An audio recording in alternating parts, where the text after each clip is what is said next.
Si PRD, katulad ng sinasabi ko, may mga, si Basti Duterte merong sasakyan na ibinigay sa kanya, yung isang endorsement niya dahil syempre, siya doon may kontrata siya doon na i-endorse siya nitong produkto na to. Binigyan siya ng isang mamahaling sasakyan. Nung nakita ni PRD na ginagamit niya yung sasakyan na yun, pinagalitan niya si Mayor Basti. Sabi niya, uy, ano yan? Kanino yan? Sa'yo yan? Iyan mo yan. Huwag mong gagamitin yan, ibenta mo yan. Kasi pangit na nakikita ng mga tao na nasa pamahalaan tayo, tapos namumuhay tayo ng marangya. Ganon ang disiplina ni PRD. Right there and then, si Mayor Baste, binenta yung yung sasakyan na yun. Meron pa siyang isang sasakyan na binigay din sa kanya ng isang supporter, pero ibinabalik niya yun dahil nagalit din si PRD. Isoli mo yan kung kanino man ibinabalik niya, ayaw nang tanggapin netong nagbigay sa kanya dahil binigay na sa kanya, sports car to. Ang ginawa ni Mayor Baste, binili ng ambulansya, pinamigay sa mga mga barangay dito sa Davao. Ganyan ang mga Duterte. Kaya kung sisiraan niyo yung mga Duterte, baka naman pwede wag sa corruption at saka sa droga. Kasi nilalabanan nga nila yan nung panahon nga nila nawala yan Nawala nga kayong mga kurakong nung panahon ni Duterte. Ngayon nga lang kayo ulit nagsibalik dahil panahon na yata ng mga kriminal ngayon, kaya nandiyan na naman kayo Coach Oli. Tama. Si Boss Dada, ang galing talaga.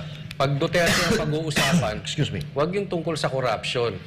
Alam naman ng mga Pilipino yan Ang galit lang talaga sa mga Duterte, yung mga adik. Diretsuhin na natin. Kasi talagang sinugpo nila yan. Drugs, corruption, at saka itong mga rebelde. Yan talagang tatak Duterte yan. Di na natin may aalis yan. Kaya itong mga sinabi ni Attorney Panelo, nakakalungkot, pero naniniwala ako doon. Hanggang 2028 yan. Kung aabot, puro paninira kay BP Sara yan. At ang mas nakakalungkot pa doon, hindi lang mga Duterte ang sisiraan. Ang ahensya ng gobyerno ngayon, nakikita natin na mga pulis, hindi man lahat, mga kongresista, hindi man lahat, doon sila nakafocus. Marami sa kanila nakafocus para siraan ng mga Duterte at mga kaalyado ng mga Duterte. Nakakasawa na po. Nakakalungkot at nakakahinayang kasi yung perang nilulustay para dito ay talagang tumatapon. Marami nga tayong alam, binabayaran pa yung mga vloggers para lang siraan ang mga Duterte. At yan po ay well-documented kasi mismo yung mga vloggers umamin. Meron pa nga kami mga video, binabayaran sila. Taxpayers money yung ginagamit sa kanila. Tsaka madagdagan ko lang, bago natin ibigay kay Jay Guevara, saan ba nakatira si PRD ngayon?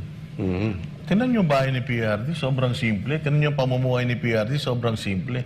Yung pananamit ng matanda, sobrang simple. Sabi nga niya nung nakausap natin siya nung nakaraan, masyadong malaki ang gagastusin ko kapag tinulungan ko pagka pumunta ako ng Maynila, pero dahil tatakbo si Mocha Uson sa distrito 3 ng Maynila, kahit magastos pupunta ako.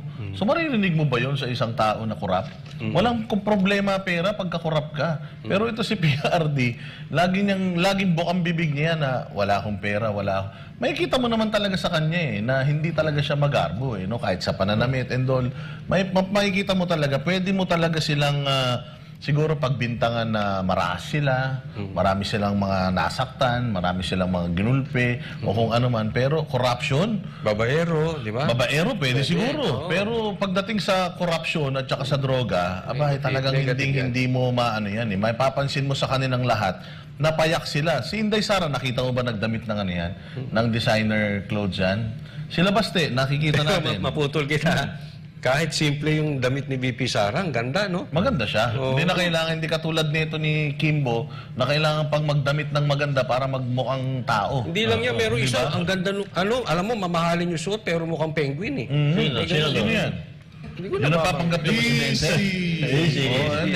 Again ang opinion ng Banateros ay opinion lang ng Banateros. Labas mo dito ang KOJC at SC Manay. Oy, Jay Guevara, anong dadagdag mo? Yun na nga yung sinasabi kanina ni Boss Dada na simple lang, talagang hindi mo, kung sila ay corrupt, dapat hindi ganun yung asta nila. Kaya nga galit na galit yung mga yan sa mga Duterte dahil nakikita ng mga Pilipino yung talagang isang politiko na naging presidente na ngayon ay yung anak ay isang vice-presidente na hindi talaga nangupit sa kaban ng bayan sa gobyerno. Kaya nga visit na visit sila dyan.